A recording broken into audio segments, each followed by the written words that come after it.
You're listening to Foodie Canteen. I'm your host, Castle Lim. And in this podcast, I'm sitting down with Southeast Asia's leaders, entrepreneurs, and content creators in the F&B space. You will learn about their trade secrets, or you'll just find them as your next door neighbor. This show is supported by Good Foodie Media. For foodie who wants to connect to the world through food, they curate the best spots to eat and drink in Malaysia, Bangkok, and Singapore. Check them out on Instagram for more. Today on the show, we have the founder of a bubble tea empire with us. This is a yum cha session you don't want to miss. Stick around.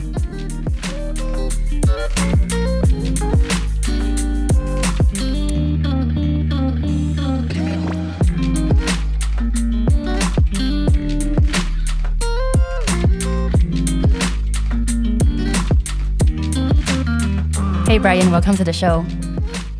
Hi Cassie, thanks for inviting. How are you feeling today? A bit nervous. Sorry, I would say a lot nervous. Yeah, but you've done this before, so you must be pretty good at this. Yeah, on and off, but not too often as well. Like speaking is really not my cup of tea. Yeah. Okay. I think a lot of people might not know, but you are from the smallest state in Malaysia. How was your childhood like? So I grew up in Perlis all the way until I finished my secondary school. So I spent half of my life in Perlis. Childhood was good. That's where I get to meet my wife. Wow. Where I get to meet all my key leaders in the company, all sitting at a key position. They are all my childhood friends. So I think childhood has been good, has been a shaping big part of my life today. Also childhood giving me the first step into entrepreneurship, where I started to rent comic books at the age of 7. Yeah, I read about that. I mean, how did you learn business at such a young age? No, I think it goes way back to the environment where I grew up. So I was growing up in a 3-story shop lot. Where downstairs is where my parents selling aircon. Then I was living on the 3rd floor, basically. So every day when I go down, I look at how my dad and how my mom doing selling aircon, trading aircons, right? So I think it already lived in my young blood. That early day, I really like of doing business and serving customer, dealing with customer feedbacks, complaint. So I lived that in the breath of my early childhood time. So when I get to primary school, there was one time where in my school, the fried chicken plate, my favorite fried chicken plate is about 2 ringgit. So my pocket money is about 1 ringgit. So I thought that, would that be anything that I can do from my own small talent where I love art a lot. So what I did is I doodle a lot of comic books and I start to rent it for 50 cents per reading every recess. So from there, every recess I collected myself about 3 ringgit, renting 6 times the book to all my classmates and the classmate next to my classroom. And from there, I start to make a bit of a small living, basically enjoy my fried chicken plate and do a bit of saving. At the end of Standard 1, I collected about 1,000 ringgit. So what I do is I took it and then started my bicycle trading business. Wow. So it's like it's been happening since you're 7. It's not just right now. And as we are sitting talking here, Tealive has close to 700 bubble tea outlets. Let's backtrack a little bit. How did all this started? So I think giving a second thought, right? I never thought that we would actually own this much of store today. Not even last year. Not even the first day a decade ago when we first started the brand or even started the business, right? So I think it all started from a food of thought. During my era, it was a moment where everyone said, let's go yum cha. Even today also, it became a lingo. So in my era, every time after my work, a lot of my colleagues and friends say, hey, let's go yum cha. So where do we go, right? We only get one place, which is the mama. So the only place where we get to really enjoy yum cha and talk about things is actually mama, the only generic places. So that brings me up a good idea about, what about on the other side of the world, we got coffee place. We got Starbucks, Old Town, Papa Rich, Coffee Bean, San Francisco. Everyone else was occupying on the coffee space. But when we talk about drink tea, even between our lingo, right, we could not pick up any brand. Literally, there's no brand that represents the whole category. So my idea is, I thought that, I could start off with doing a brand or even franchise a brand. Basically, when people talk about Yum Cha, people will then slowly relate to the brand, where it's all about modern tea drinking cultures. Yeah. And you used to be in the biotech industry, right? And then you quit that job and then you took a trip to Taiwan. Tell us a little bit about that. Yeah, I was 3 to 4 years in biotech firm. From biotech firm to market research, majoring in medical.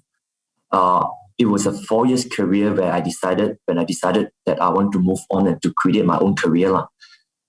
It was not easy. I think the most memorable part is there's one point in time where I was driving typically to the work. And when I arrived on the open car park, right, there was a strong feeling of unwilling to get out from the car. There's a strong unwillingness to get up from the car and doesn't want to go to work. And the feeling of starting something very my own very strong that time. So it was a huge wake-up call whereby, I thought, I wanted to start off something myself. So what I did is I picked up the first phone and called my dad. And my dad that time was still in Perlis. And so I spoken to my father and said, Dad, I really, really wanted to start off my own business, but I didn't know what I want to do. So I think his first question basically defeated me. He said, okay, I hear you want to start your own business, but what you want to do in life? So I think a very simple question like that, right, it defeated me at that time. So I go back to my work and I start thinking about it for another 1 month. And finally, I made my first decision with my dad. I said, Dad, I want to do F&B. Yeah. So that's how everything started from there. It's still way back from being the final decision on getting into bubble tea business, but it's starting from that first seed idea, which is starting with F&B. It's already giving me a head start of what I wanted to do in life. So was it always bubble tea since the beginning, or you were considering other options as well? No. So I started off with going to a couple of different exhibitions together with my dad after I resigned from my previous job. So we went to 4 different exhibitions, went to Taiwan, went to Indonesia, went to Europe, and one more in Southeast Asia. So when I came back from all the exhibitions, coming from automation to technology to F&B, right? That was the first decision I told my dad, say that I want to do F&B. After my collective feedback from all the exhibition I've been through, accepting all the information from different findings, the first decision I made is because I thought that the only industry that could resist to all the market crisis, it doesn't matter how bad is the market, how low is the market, right? People still got to eat and drinks. So I believe that F&B is here to stay and it's a very sustainable industry. So I made my first decision, spoken to my dad, say that I want to do F&B, but I want to do more study about F&B, like what sort of product in F&B that I can do, because F&B is so wide, right? You can went all the way to restaurants, to even cafe, to selling bread, selling drinks, anything that can be eat and drink is under F&B. So I went on and I did some study and I realized that, there's only 2 industries I'm looking at for F&B, which is bakery and beverages. Both industries are highly automated, which means that it doesn't need to involve heavy cooking, heavy like chef team, dealing with oily food, big kitchen equipment. So bakery and beverages are basically very automated industry where I doesn't need to consider about hiring chef, whether I need to consider about family doesn't have any F&B background at all. So that will omit off some of my biggest worry. So then I went on and did some study about bakery and beverages and realized that beverages is better bet because beverages is lower capex overall, and bakery on the other side are very huge capex. The equipment are very expensive. So I went on to decide from F&B into beverages. So from beverages, that's when I go back to Taiwan again together with my dad and went on the high street and start to ask around what are the top brands now in Taiwan tea market. So that's where I first exposed to, there are more than 10,000 brands. in Taiwan, more than 25,000 outlets all across Taiwan.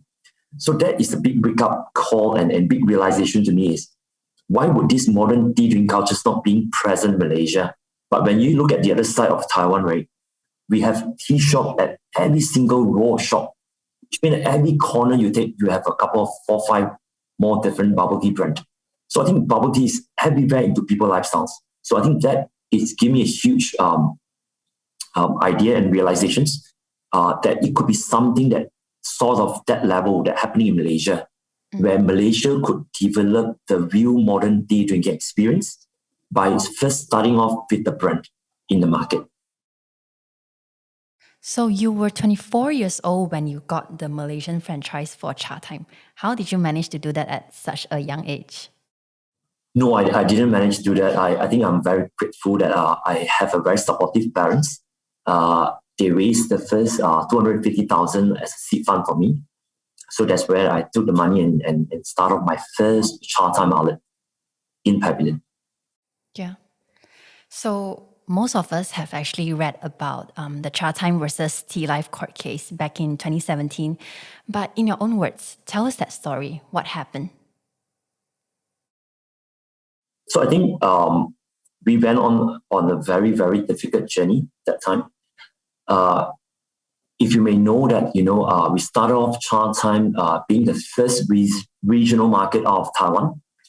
And that time, Chatime was literally a very small brand in Taiwan bubble tea space. So that time when we got on the brand, I think the principal only has about 25 outlets in Taiwan. So from 2010, where we first put up the first outlets, between the first 3 years, from 2010 to 2013, both principal and us has going from strength to strength. Very quickly, between 3 years, we developed more than 100 outlets between short 3 years and become the largest Chatime country in the total network, about 15 markets. So from there, I think our principal and us has grown from a family, friends, become a strong business partner over the years. So I think in the late 2016, we were even awarded the best Chatime partner in the world, the number one most performing Chatime partner in terms of store count and revenue. And at that time, I think we're accountable about close to 40-45% of the public company, which then they become public company of Chatime total network. So I think the relationship got compromised along the way. I think what we learned is because there was a huge conspiracy around our franchisor, which is my principal, was under a lot of stress from the investors, shareholder in the stock market to achieve sustainable growth. So I think it left them with an opportunity, put it this way, an opportunity to think that they could exploit our relationship by literally taking the entire store count in Malaysia, which is also their largest Chatime market in the world. So I think there's a lot of conspiracy going around there. And in the beginning of 2017, 2 weeks after we awarded as the best Chatime partner in the world, we got terminated. We got terminated unilaterally and unlawfully because we are not being noticed. So if you know under Malaysian franchise law or franchise act, right, you need to preempt the franchisee for 6 months if you have an intention to terminate the party. So we were not giving any notice prior to the terminations. So I think what we got caught is we got caught off our guard. When we found out that our principal did a major press conference after terminating us or handing over the termination notice to us on the first week of January 2017, they went on to conduct a huge press conference in Hilton Hotel the next day to announce the master franchise termination with Loob Holding. So on the background story is there were a lot of verbal agreement between both parties because, as you know, we all started from family friends at the beginning when the brand is still infancy. So there was a lot of verbal agreement going around on localization program where they allowed us to collaborate with people like Horlicks, collab with people like Cadbury. We go on to launch our own flavor like Jureng's flavors. So all these were under verbal agreement. And we always treated or taking granted of that is because we felt that we are all family friends and we all started from ground zero. So from there, when they terminate us, all of this become a red-handed clause where they caught us red-handed. They say we localize without approval all this. So all this become a favor of evidence to them to work against this. So I think that is where we really feel that, we got terminated unilaterally and really got us caught off our guard on the whole entire incident. So almost overnight, you lost Chatime's franchise and you came out with your own brand, which we see now, Tealive, in 42 days. That's what I read. How did that feel like? So I think to the world, it might sound as short as 42 days, but the 42 days to us, it sounds like forever. So I think what happening between that 42 days was a high intensive stresses, and where I first did to deal with the end of the world, where at one point of time we were taught that, we're going to lose our brand, we're going to lose our home, we're going to lose all the stakeholder and as well as our asset and our business. So that's the first thing upon my mind when we first got termination notice from our principal. We went on and accept the fact after 1 week to feel that, we have to turn this page together with our team.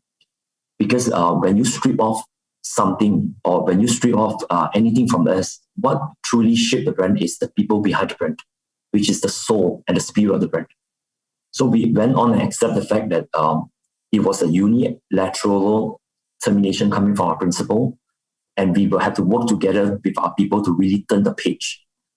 So from there, the first thing is we accepted the termination after 1 week, and with that, come next, right, we only have 35 days to fulfill to change all the entire branding within 35 days, which is under the contract.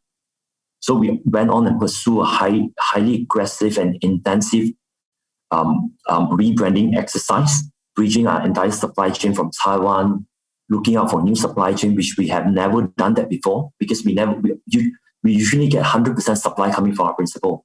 But today we had to stood up on the other side of the position where we had to be principal ourselves. So that was a nightmare, to be fair. But I think what can really keep us going through is because our people that fully supported us on our decision to move on together, and all the stakeholders coming from the mall owners, the landlords, coming from our franchisee, everyone was very supportive towards the decision to move on and change to new brand. We took on the courage and went on the journey, and we completed that between 42 days timeline. And also in the same year, this all happened, you guys ventured into international markets, starting with Vietnam. How did you manage to expand with all that's happening around you? I mean, like, what was your headspace like at those moments? To be fair, in the Chatime history, we has always wanted to look beyond just Malaysia, because I think we have cracked the model and become the market leader in Malaysia just in between a short 3 years.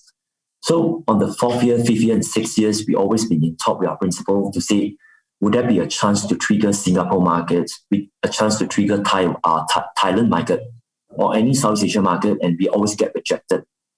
So I think having that global mindset is always begin since the Chatime day.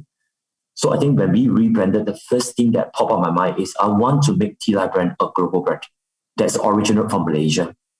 So from that mindset onwards, we went on the quest to look for right strategic partners.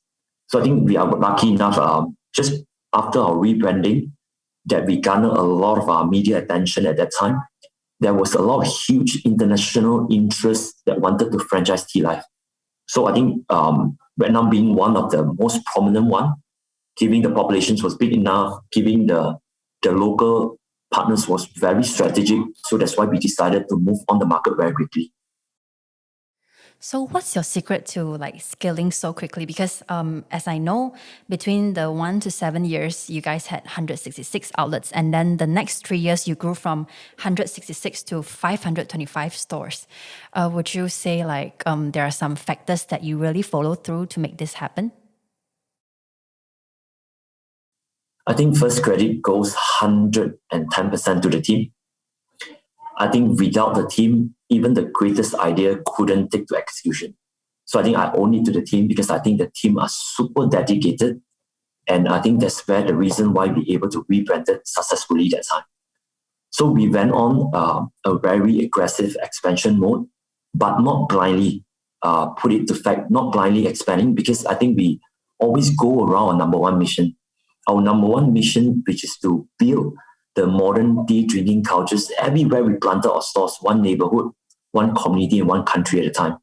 So we went on, followed tightly on our mission statements, and then we realized that, we managed to break through a lot of quick channel. Number one being the petrol channel, because we believe that Malaysia number one living lifestyle is highly integrated with petrol stations.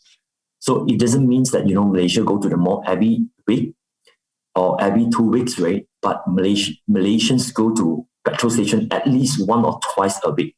That's where the Malaysian daily lifestyle is.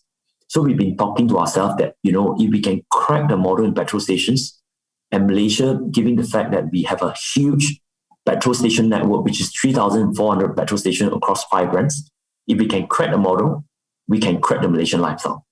So we went on aggressively to crack the model, and in our transition to Tealive in 2018, we managed to sign a huge partnership agreement or MOU with Petronas to build the largest bubble tea footprint across their total network in a joint venture partnership.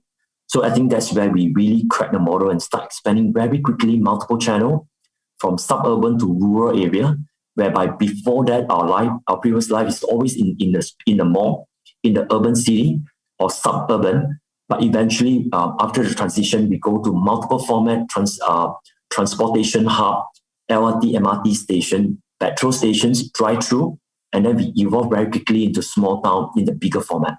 So I think that's the reason we managed to achieve the desired store count and also bring our brand closer to local community in different areas.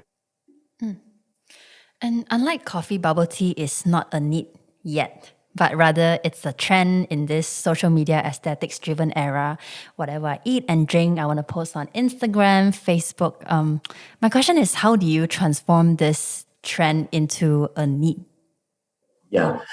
So if you can remember, as my early statement, I shared that, the first motivation or purpose to start up the brand or start up the business is because we see a gap in this yum cha market, which is the tea drinking market.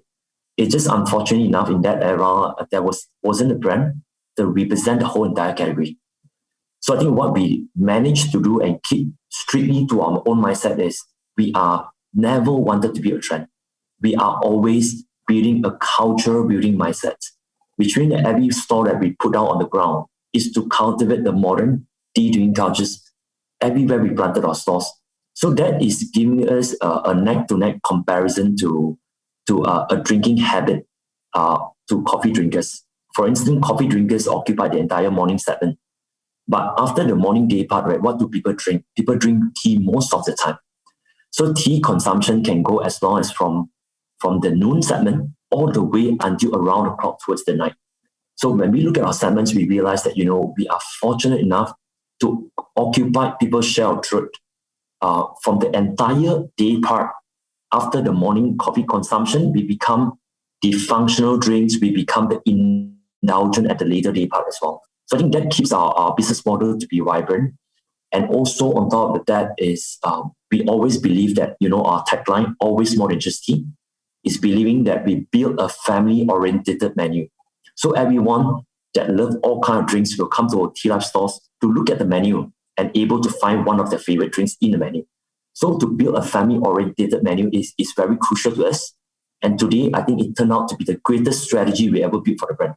So when we built our total drink menu, you can see that there were 8 specific major categories, from fruit tea to craft tea to milk tea to chocolate to Japanese-inspired concoction to smoothie to coffee. So from the diverse product range and category, right, it gives us number one access to all sorts of different demographic coming from a family demographic in that sense.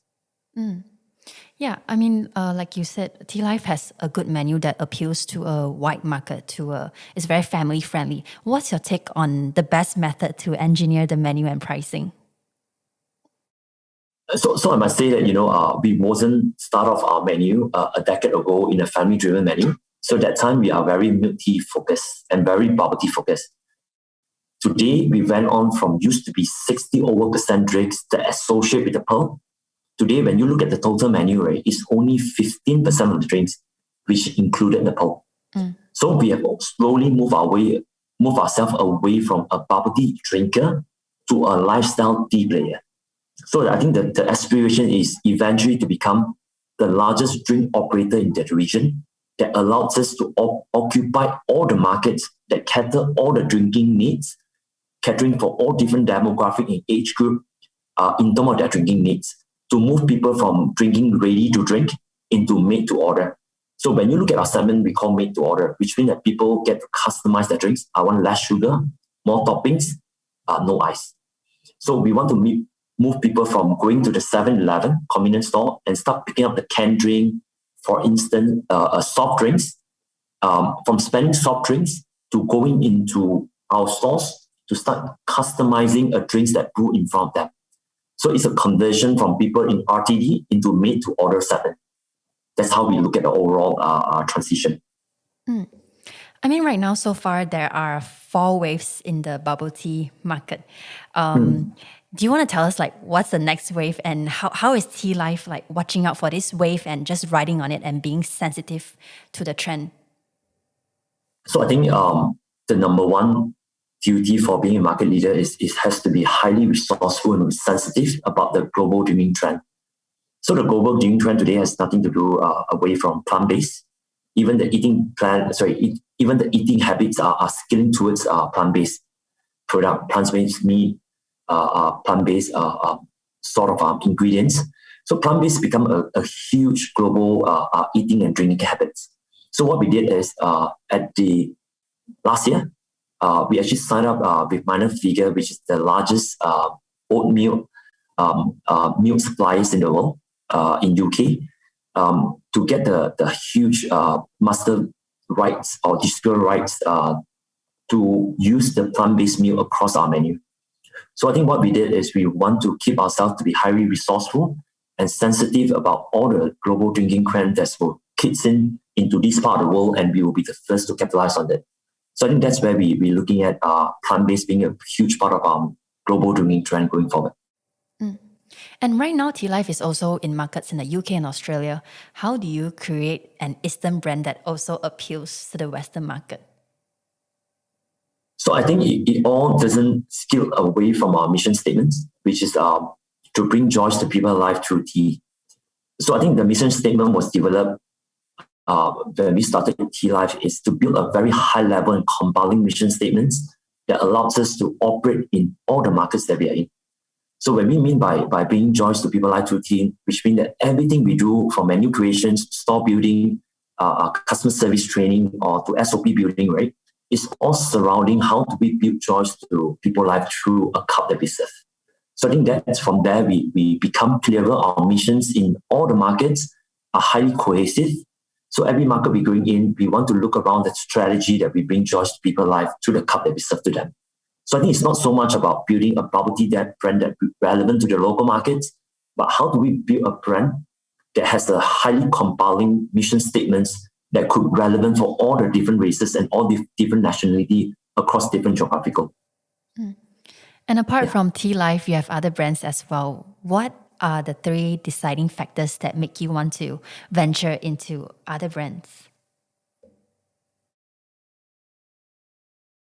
I think we diversified quite a bit. I think today we have more than 15 brands under our umbrella.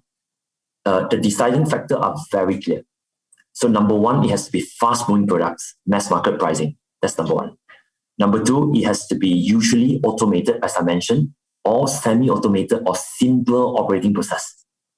That's number 2. Number 3, it has to be flexible in terms of store size, in terms of business format, which means that our business format are never constrained by the renter. High renter, small size. Small renter, big size. So that gives us a highly flexible store format to allow us to cruise through all different kind of weather in terms of our economic cycle. Whether the market is good, we can survive through because our renter is manageable, when the market is good, we can capitalize on the market. When the market's economy is down, we can minimize our exposure into our rental as well. So I think that flexible sizes become number one criteria to us. That's why today, when you look at Tealive stores, the smallest store we ever built was in Australia. It was built from an abundant ATM machine, which is about 38 square feet.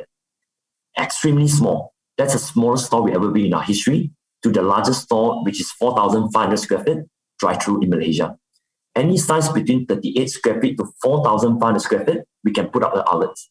So which means that the store size are highly flexible, can be from 50 square feet to 100, 200, 300, 500, 1,000, 2,000, 3,000 to 4,000. Any size in between, we can put up a stores.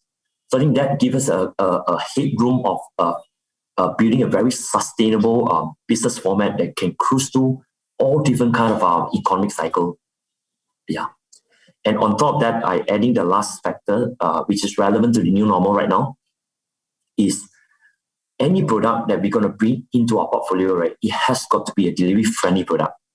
It has to be a delivery-friendly product with a minimal quality deteriorations rate being a benchmark, which means that any food that can travel well with a very minimal quality being deteriorated over the time through delivery channel, that will be number one considering factor of the food that we want to involve in. So I think that has also become a new normal consideration for us when we consider a new business model.